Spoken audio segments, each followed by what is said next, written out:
Hi guys! So ito nga pala ako nagbabalik. Charot! Tiniklop ko nga lang ito yung mga kumot para nga hindi na magkalat-kalat at nagalit pa nga ako sa kanila. Kaya ayan, nakikichismis pa talaga. O, di ba? At may nakita nga akong picture, sabi ko, crush ko, char.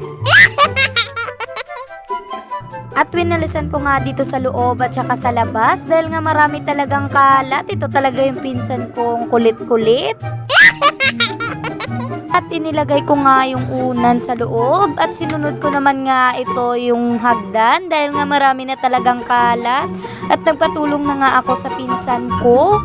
At sabi ko nga sa kanya, hawakan niya yung plastic.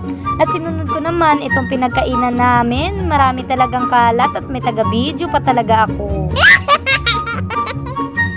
Nagpatulong nga yung pinsan ko.